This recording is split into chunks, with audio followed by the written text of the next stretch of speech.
మా కాంగ్రెస్ ప్రభుత్వం 100 రోజులకి ఒక రెఫరెండం అని అన్నారు. అంటే ఇది కాన్ఫిడెన్స్ అనుకోవచ్చా, లేకపోతే ఇది ఓవర్ కాన్ఫిడెన్స్ కి అంటే మేము సంక్షేమ పథకాలు అమలు చేసిన విధానానికి ఒక నమ్మకం ఇది. మేము సంక్షేమ పథకాలు అమలు చేసినాం కాబట్టి ప్రజలు వాటిని విశ్వసిస్తున్నారు. అందుకే మా పరిపాలన మీద మీరు నిర్ణయం తీసుకోండి, మా పరిపాలన చూసి ప్రజలను ఓటేయమని మేము అడుగుతున్నాం. సార్, ఇప్పుడు ఈ ఎన్నికల్లో అసలు బీఆర్ఎస్ పోటీలోనే లేదని చెప్పి చాలా మంది కాంగ్రెస్ లీడర్స్ మీరు కూడా అంటున్నారు. ఇన్ఫాక్ట్ ఈ ఎలక్షన్లు అయిపోయిన తర్వాత ఇంకా బీఆర్ఎస్ ఉంటుందా లేదా, వాళ్ళ నాయకులు కూడా ఇంకా చాలా మంది కాంగ్రెస్ లో చేరే అవకాశం కూడా ఉంది అని చెప్పేసి ఉత్తమ్ కుమార్ లాంటి వాళ్ళు 26 మంది వస్తారు అని చెప్తున్నారు. అసలు ఇది నిజమేనా? బీఆర్ఎస్ అనేది పోతుందని ఎందుకు అనుకుంటున్నారు? ఎందుకంటే వాళ్ళ నాయకత్వం యొక్క వ్యవహార శైలి, ఈరోజు వాళ్ళ ప్రచారం కానీ వాళ్ళు తీసుకున్న నిర్ణయాలు కానీ ఆ పార్టీ మనుగడకే ప్రమాదం ఏర్పడుతుంది.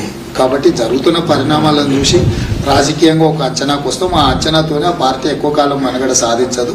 ఆ పార్టీలో శాసనసభ్యులు కానీ మిగతా నాయకులు కానీ ఉండరు, పార్టీని వదిలేసిపోతారని చెప్పి ఒక అంచనాకు వచ్చింది.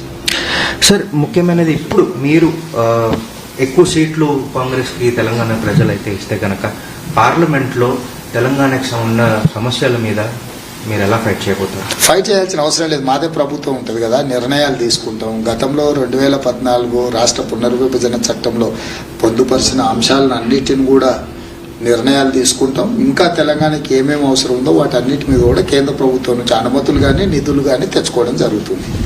సార్, ఇప్పుడు ఈ అమిత్ షా దీని మీద మీకు ఢిల్లీ పోలీస్ సమన్స్ అనేది ఇచ్చారు. అంటే బీజేపీ మిమ్మల్ని అరెస్ట్ చేసే ఉద్దేశం అనేది వాళ్ళకి ఉందనుకుంటున్నారు. వాళ్ళ ఉద్దేశం ఏది ఉన్నా కూడా దాన్ని చట్టబద్ధంగా ఎదుర్కొంటాము. అరెస్టులతో భయపెట్టాలని చంద్రశేఖరరావు ప్రయత్నం చేసి ఇప్పుడు శిక్ష అనుభవిస్తున్నాడు. బీజేపీ కూడా భయపెట్టాలనే ప్రయత్నం చేస్తే ప్రజలు వాళ్లకు సరైన జవాబు ప్రజలు ఇస్తారు.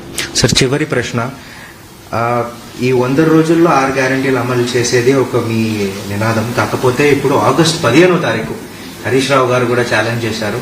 నేను రిజైన్ చేసి ఆయన రిజిగ్నేషన్ లెటర్తో పాటు తిరుగుతున్నారు.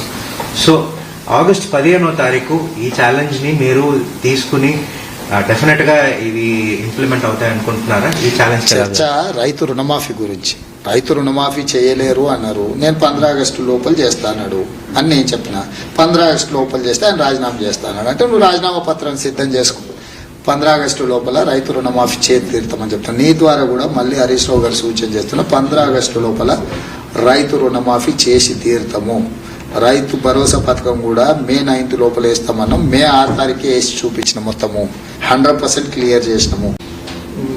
Mill జాయింది sir. 2 తెలుగు